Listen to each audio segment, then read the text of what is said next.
Ya, assalamualaikum warahmatullahi wabarakatuh. Waalaikumsalam warahmatullahi wabarakatuh. Teman-teman para pemirsa Pejuang Bandung, alhamdulillah hari ini podcast pertama kita dari Pejuang Bandung. Acaranya adalah tema suara relawan. Mungkin alhamdulillah hari ini sudah ada kehadiran perwakilan relawan. Mungkin kita awali dengan perkenalan dulu kali Pak ya. Monggo Pak, dari Bapak siapa, dari mana, kita bisa ngobrol-ngobrol lebih lanjut. Terima kasih Mas Agung. Perkenankan, nama saya Mukhlis Anwar, kelahiran Turki, turunan Kidul. Bukan Turki negara, turunan Kidul Bandung Selatan. Saya juga anggota relawan aliansi komunitas di sini juga. Sementara hadir di sini sekarang, saya mau bicara tentang masalah kedaulatan pangan, terutama urusan perberasan, karena saya izin Pak Ketua Perpadi Jawa Barat yang ada di Indramayu, Pak Haji Charmin, saya sebagai unsur sekretaris Dewan Pimpinan Daerah Perkumpulan Pengusaha Penggilingan Padi dan Pengusaha Beras Jawa Barat. Siap. Tinggal di Bandung, ya, lama juga saya dengan komunitas di sini, termasuk juga relawan pendukung Anies. Ya mudah-mudahan ke depan ketika Anies menjadi presiden dan kita harapkan Anies yang menang, amin. Harus yang paling utama itu adalah kedaulatan pangan nomor utama. Karena kalau sudah rakyat tidak makan, rakyat menjerit, akhirnya bergerak. Rakyat itu, pemerintah tidak bisa apa-apa. Ini harus segera diantisipasi untuk ke depan. Itu barangkali Mas Agung. Siap. Berarti dari Jawa Barat, Perpadi, Perkumpulan Pengusaha Penggilingan Padi dan Pengusaha Beras. Ya betul. Jadi tema hari ini teman-teman kita bakal bahas tentang kedaulatan pangan mungkin Pak ya. Sebelum kita bahas itu mungkin Bapak kan memang udah hari-hari ya berkecimpung di dunia tani dan lain-lain lah, dan pertanian dan seterusnya. Sebenarnya apa sih Pak masalahnya kalau di teman-teman petani yang mungkin dalam 5 tahun terakhir lah, masalah-masalah apa sih yang dirasa kayaknya ini mesti ada yang kita ubah deh gitu. Mesti ada perubahan-perubahan walaupun sekecil apapun mungkin bisa diceritain Pak pengalaman Bapak. Izin Pak. Ya, terima kasih. Ya, terima kasih Pak Agung. Persoalan pertanian memang klasik lah, sering dimunculkan. Yang pertama kan yang paling mendasar adalah melorotnya lahan. Karena lahan-lahan pertanian itu sekarang hampir setiap tahun kurang dari 15 sampai 25% itu menjadi lahan-lahan industri, lahan-lahan perumahan, kemudian juga lahan-lahan pabrikan semua, sehingga lahan pertanian ini semakin tahun, apalagi tadi Mas Agung menanyakan 5 tahun terakhir ini, itu terus menyusut dan mengurangi, sehingga pertanian itu mungkin dialami hari sekarang ya dalam artian kalau dulu ada istilah bahasa surplus beras, kemudian juga dulu zaman Soeharto itu namanya tuh apa dulu tuh kedaulatan pangan. Ya swasembada pangan. Ya betul. Nah 20 tahun terakhir ini kan belum pernah ada yang namanya swasembada pangan. Bahkan terakhir ini 5 tahun terakhir ini ya komoditi tertentu karena tidak ada lahan dan lahan juga tidak diproduktifkan, banyak komoditi yang impor ya. Termasuk juga ada kayak kebutuhan yang paling utama beras ya, pemerintah sekarang kan hampir tiap tahun mengimpor karena cadangan nasional yang diharapkan dari para petani kan tidak terbukti dan tidak terwujud. Nah, ini Pak, jadi pertama mungkin lahan ya Pak ya, izin lahan karena makin hari, karena utamanya di Jawa Barat ya Pak, karena banyak awalnya dalam pertanian, contoh deh yang di dekat kampus kita tuh Pak, itu banyak dari lahan pertanian harus hari ini jadi kos-kosan gitu. Nah, kayak gitu atau jadi pabrik. Nah, itulah salah satu bukti. Itu. Nah, itu satu lahan. Berarti kedua, nah tadi Bapak bicara mengenai stok beras nasional Pak ya. Itu sebenarnya kondisi impor itu hari ini gimana sih Pak? Memang hari ini kan petani dari pemerintah mengatakan mereka harus impor karena kurang ya stok berasnya. Sebenarnya stok beras itu buat stok beras di Jakarta aja atau dari Aceh sampai ini, makanya itu gimana sih cara ngitungnya Pak? Nah itu satu itu Pak. Kedua, memang produksi petani itu emang nggak bisa nutup ya Pak. Memang harus sampai impor gitu. Padahal seingat saya petani itu setiap tahun pasti panen kan?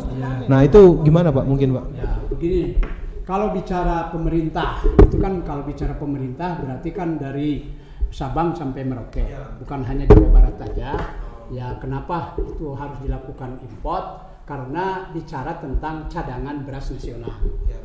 Cadangan beras nasional yang memang itu pemerintah harus menyediakan, katakanlah kebutuhan sebagai contoh lah, per tahun itu kebutuhan beras untuk masyarakat rakyat nasional itu harus ada 3 juta ton. Otomatis kan pemerintah wajib menyiapkan 3 juta ton, yaitulah yang disebut cadangan nasional.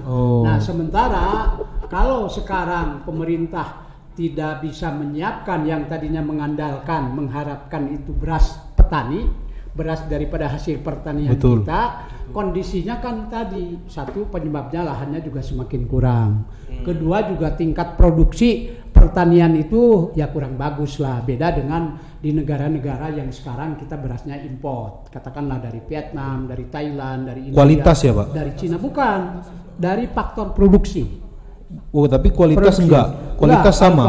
Kalau kualitas itu relatif. Relatif. Kan kalau beras itu ada 2 jenis kualitas, satu kualitas medium, kedua kualitas berarti premium. Ini kuantitas ya Pak? Ya kuantitas. Nah kan begini, satu mungkin dari aspek kultur lahan. Kultur lahan. Kultur lahan, di mana kalau di negara-negara yang sekarang suka mengekspor beras, karena lahannya kan lahan yang memang datarannya dataran menengah, datar lah, sehingga mereka itu bertaninya pakai mekanisasi, pakai alat mekanisasi, pakai alat mesin, alat-alat ada mesinnya Pak. Sementara kalau lahan-lahan di kita, memang lahan di kita pun juga di negara kita di Indonesia itu ada 3 lahan. Satu lahan dataran rendah, kedua juga dataran menengah, ketiga dataran tinggi. Kalau dataran tinggi itu yang memang sumber airnya itu dari air air yang dari sumber tanah lah. Air ya Pak berarti? Ya air. Nah kalau dataran rendah itu biasa udah terkontaminasi air dari Citarum, air dari sungai-sungai kecil, sehingga airnya pun juga sudah memang tidak bersih lagi, dan itu akan konsekuensi kepada rasa kualitas. Tapi secara kuantitas itu akan berpengaruh nggak Pak? Bisa penyebab gagal panen nggak? Kita ini ya mohon maaf lah, saya berharap kalau Pak Anies jadi presiden bisa memberikan satu solusi ke depan agar para petani itu jangan merugi. Karena hari ini tuh petani itu penyebabnya apa Pak? Merugi itu berdaki, bukan beruntung. Karena ya maaf lah, kan kelas petani pun juga ada macam-macam. Ada petani berdasi, betul. Ada petani penggarap, betul. Ya, ada penggarap. Ya sawahnya sawah punya orang. Ya punya orang-orang kota yang dibilang tadi petani berdasi, yang menggarapnya adalah orang daerah, daerah. Nah sekarang itu kondisinya dari aspek tadi kuantitas dan kualitas. Kalau di negara-negara maju, 1 hektar itu sudah bisa menghasilkan 11 ton sampai 12 ton. 1 hektar? 1 hektar. Di Indonesia hari ini? Di Indonesia hari ini bisa capai 6 ton aja udah hebat. Kenapa? 50% berarti Pak? Iya, hanya 50%. Kenapa itu bisa gitu Pak? Ya satu mungkin faktor tadi karena sudah terlalu banyak memakai pupuk organik, ya pupuk kimia lah. pupuk kimia bukan. Sehingga mungkin kadar tanahnya juga sudah menurun. Jadi terhadap produksi padi pun juga akan berpengaruh. Ya tadi yang mestinya juga negara maju itu udah 12 ton. Sekarang di kita hanya 4 ton sampai 6 ton. 6 ton juga udah jarang. Bahkan sekarang 5 ton. Nah, kemudian juga penyebabnya itu menimbulkan terhadap produksi padi yang kurang bagus karena pupuk kurang. Ya, karena kan sekarang pemerintah juga mengurangi namanya subsidi pupuk. Subsidi pupuk yang diberikan kepada masyarakat itu dikurangi sehingga kualitas pertumbuhan padi pun juga itu terpengaruh. Nah, sehingga nanti hasilnya kalau misalkan hasil produksi gabahnya bagus, ya, kemudian juga volumenya juga bagus, itu akan berefek kepada hasil padinya. Misalkan mungkin pernah Mas Agung dengar ada istilah randemen. Apa itu? Randemen padi dalam randemen gabah ke padi. Misalkan kalau padinya 1 kintal, itu randemen padi gabahnya 1 kintal, jadi berasnya hanya 60 kilo. Nah, itu sekarang jarang, tidak terwujud. Kalau dulu masih tercapai 62 kilo randemennya berasnya dari beras 1 kintal. Kalau sekarang terkadang. Jadi 50. Saya ulangin lagi Pak. Pertama mungkin masalahnya tadi lahan Pak ya. Jumlah lahan yang mulai berkurang, utamanya karena tadi migrasi dari lahan pertanian malah jadi pabrik dan lain-lain. Menjadi kos-kosan. Perumahan yang sekarang lebih banyak yang lagi rame di Bandung sekarang perumahan. Satu itu. Kedua masalah mekanisasi Pak ya. Ya, mekanisasi. Alat berat dengan kondisi petani yang maksudnya mohon maaf lah agak mungkin ada yang berdasi, ada yang tidak berdasi, mungkin yang tidak berdasi lebih banyak kali Pak ya. Iya, itu malah lebih banyak petani berdaki. Nah, itu. Itu berdaki itu tidak untung. Itu berarti mekanisasi ini masalahnya di penyertaan modal bagi petani mungkin Pak ya. Karena alat-alat berat itu juga nggak murah gitu Pak ya. Berat juga. Gitu. Nah, mestinya itu mekanisasi itu walaupun sekarang juga disiapkan oleh pemerintah melalui Kementerian Pertanian, tapi juga terkadang tidak mencapai tepat sasaran. Tidak tepat sasaran. Karena apa? Ya tadi yang lahannya tadi misalkan berombak lah gitu naik, dikasih alat mekanisasi yang nggak bisa dijalani. Mestinya kan kalau mekanisasi ya alat untuk cangkul, untuk ngeratain tanah itu kan harus di lahan-lahan yang memang mendatar. Jadi antara peralatan dan kondisi lahan juga terkadang tidak connect gitu ya. Kedua, kalau toh ada bantuan yang namanya Alsintan dari pemerintah pusat lah kebanyakan itu bantuan itu tidak seiring dengan diberikan bagaimana menjalankannya yang bagus, bimbingan teknisnya, bimbingan teknis. Ini. Banyak sekarang bantuan-bantuan dari pemerintah khususnya Kementerian Pertanian itu alat-alatnya itu tidak dijalankan karena tidak ada operatornya yang ngejalaninnya. Nah, ini kan problem. Nah, ke depan itu jangan seperti itu lagi lah. 2, 3 masalah air. Air ini penyebab air ini mungkin di daerah-daerah pegunungan masih bersih ya. Nah, kasihan ini yang di daerah-daerah bawah. Yang daerah menengah lah dataran karena isunya itu limbah. Betul, limbah itu sampah, itu pabrik dan seterusnya. Nah, yaitu yang jadi isu nanti ke depan mungkin Pak ya yang perlu dibenahi. Ketiga, keempat pupuk. Karena pupuk ini faktanya hari ini karena sudah terlalu banyak kimia, jadi berpengaruh pada lahan. Satu. Kedua, masalahnya di pupuk ini mahal. Iya, mahal pupuk tuh. Petani tuh memang gimana Pak? Maksudnya harga perbandingan harga lah. Ya, dalam misalnya sebelumnya kita biasa beli 5.000, hari ini ya jadi 8.000 sekarang. Itu kan bukan naik, itu pindah harga tuh. Kalau naik itu 1.500 kalau naik harga 500 300 lah itu baru naik. Kalau dari harga pupuk dari 5.000 sampai 8.000 mah pindah harga tuh namanya. Kedua dari juga petani ini, mengapa saya anggap bahwa sekarang itu banyaknya petani berdaki? Ya dari segi aspek ekonomi hitungannya. Sekarang bayangkan aja Pak Agung. Ya, gimana? Untunglah sekarang yang panen sekarang harga padi lagi tinggi. Ya, namanya HPP lah, harga pembelian pemerintah lagi tinggi. Kalau dulu apa tadi nanya 4 tahun, 3 tahun, 5 tahun ke belakang, harga padi kan hancur, hanya dihargakan 5.000. Ya, misalkan di sawah harga namanya. Ya, ini yang kejadian di lapangan berapa Pak harganya Pak? Ya, sekarang agak lumayan bagus kalau sekarang. Itu Terjadi berapa hari berapa ya, tahun sekarang belakang? itu kalau harga padi pungut baru panen itu di lapangan di sawah itu bisa sampai 6.000, 6.500. Kalau sudah harga padi kering simpan, sudah dikeringin dulu disimpan itu bisa sampai 7.000. Bahkan sekarang kalau harga giling, harga padi yang memang sudah siap digiling itu bisa sampai 7.500, 8.000. Sehingga berefek itu kepada harga beras. Mas Agung kan dengar sekarang kenaikan harga beras. Hah? Iya, jadi kan HPP-nya naik, harganya naik. Harganya efeknya tapi kan ke beras. Jumlah kuantitas produksi Juga rendah. Iya. Gitu. Nah, ngomong-ngomong pupuk Pak, sekarang tuh lagi isu tentang pupuk organik. Itu kalau praktek di lapangan, Ya, kan? bagaimana? Maksudnya gini Pak, apakah lebih ngefek nggak sih sebenarnya pupuk organik itu? Ya. Karena klaimnya itu murah dan bisa meningkatkan produktivitas gitu. Ya. Nah itu gimana pengalaman di lapangan? Kita kan nanya di pengalaman di lapangan nih Pak. Pengalaman di lapangan itu memang sekarang pupuk organik itu lagi mercusuar lah. Nah itu. Mercusuar banyak kan yang memproduksi pupuk organik. Tapi kan terkadang petani itu masih was-was karena dia belum kelihatan kenyataan fakta. Jadi kalau hanya dia bilang wah ini pupuk organik ini bisa meningkatkan dari 5 ton menjadi 6 ton atau 7 ton, 8 ton. Ya kalau belum dipraktekkan, belum kelihatan, petani nggak percaya.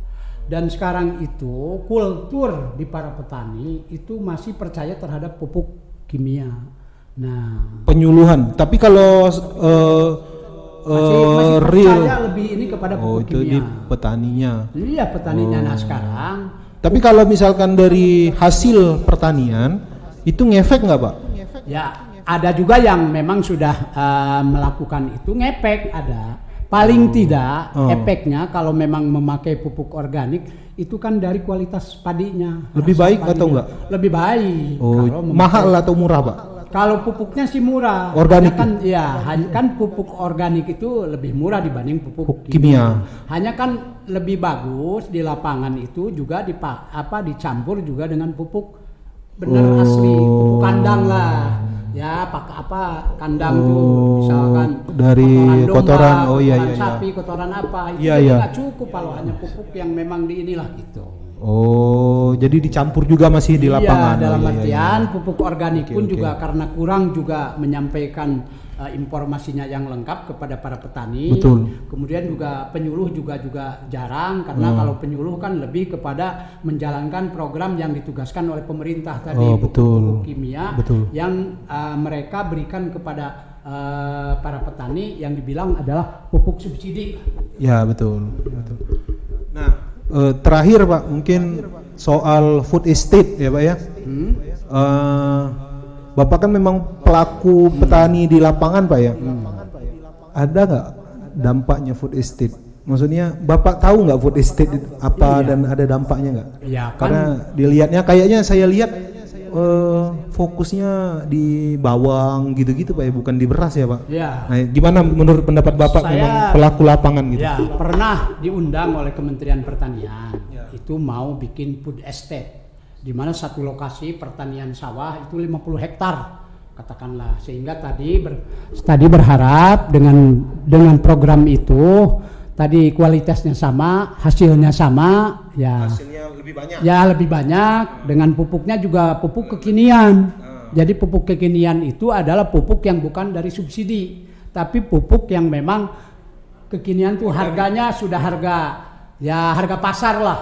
Dan itu mahal pupuk harga pasar itu. Nah, dalam artian ya ini kan harus tetaplah ada program yang memang diselenggarakan oleh pemerintah sehingga betul-betul diperhatikan lah itu oleh pemerintah daerah maupun juga oleh pemerintah pusat, supaya apa yang diharapkan itu, katakanlah tadi ingin dalam 50 hektar itu misalkan per hektar bisa menjangkau 8 ton ya. Nah ini belum terwujud. Berarti sekalipun ada food estate belum efektif ya Pak?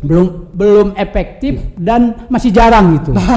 Berarti parsial, cuma di titik-titik yang kira-kira. Iya. Nah itu titiknya perlu kita tahu juga itu di mana berarti Pak? Ya, kan, ya, kita kalau sama-sama saya tahu waktu lah. itu ditanya, saya bilang kalau memang untuk food estate itu harusnya di lahan-lahan yang memang dataran menengah. Oh iya. Karena kan biar juga kualitas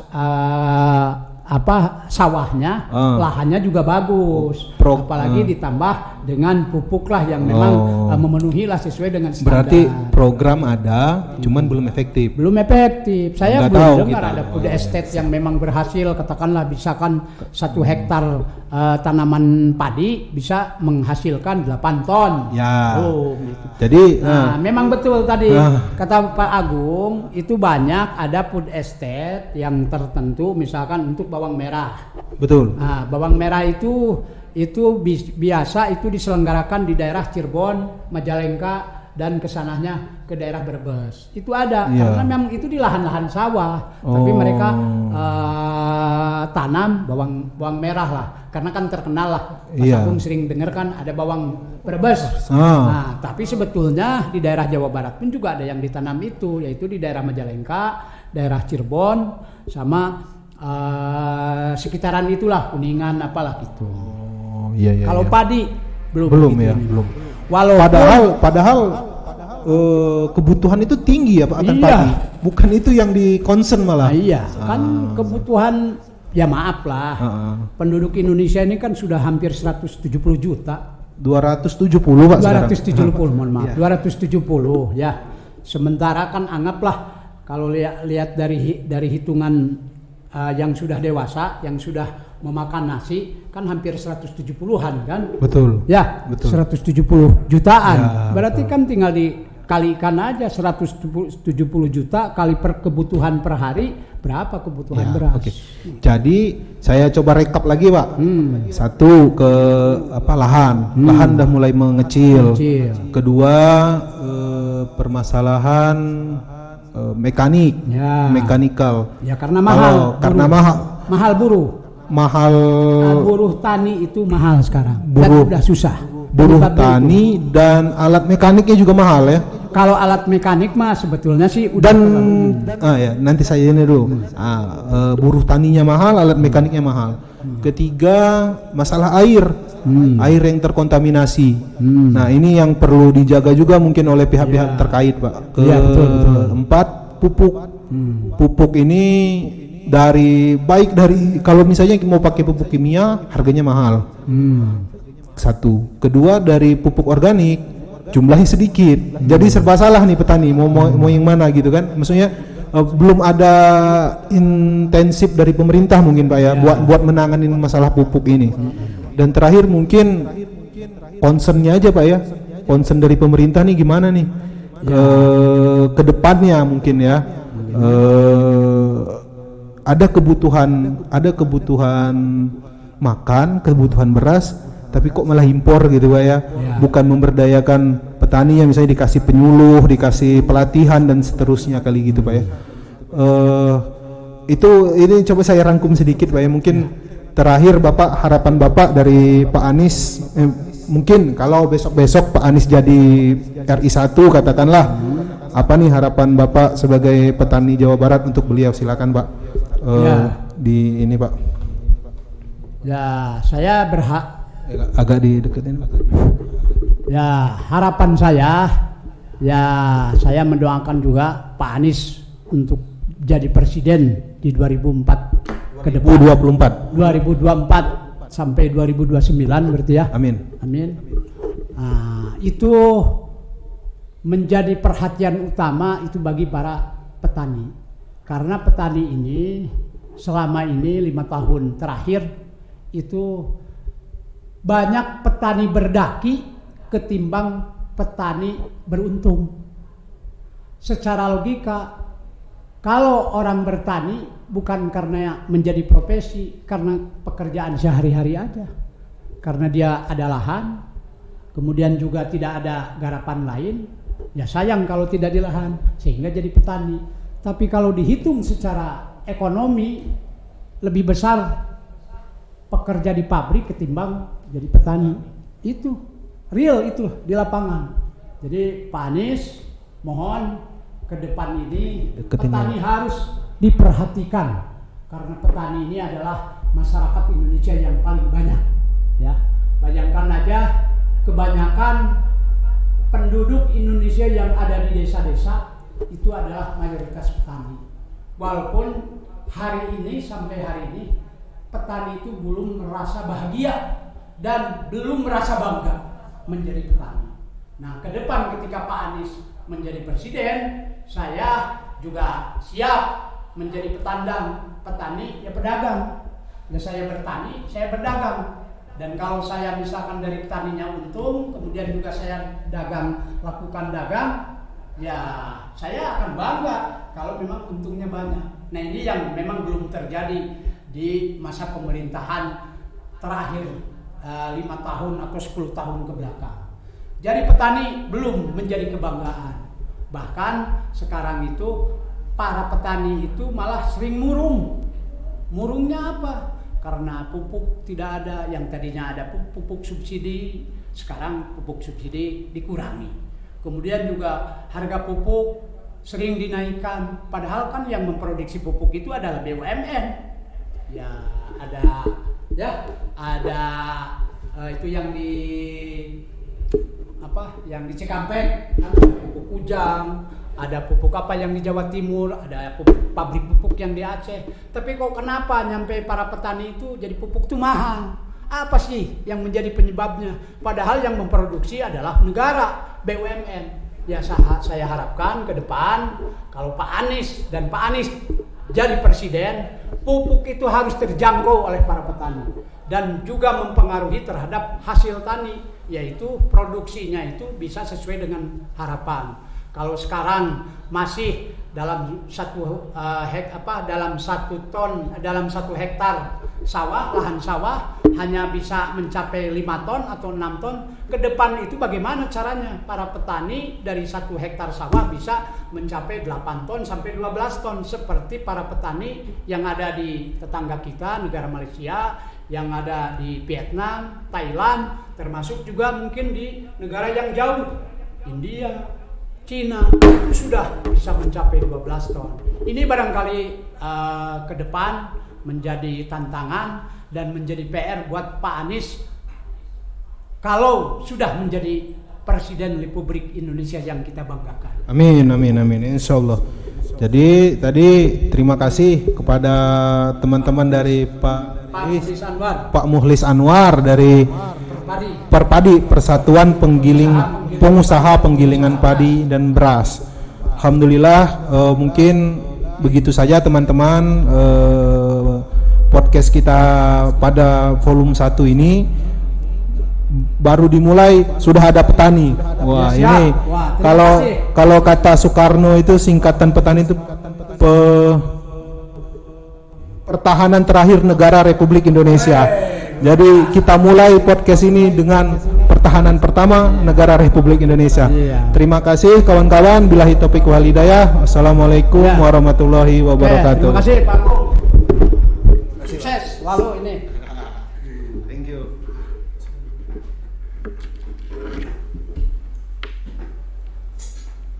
Nanti saya bisa mengakses ya, apa ya?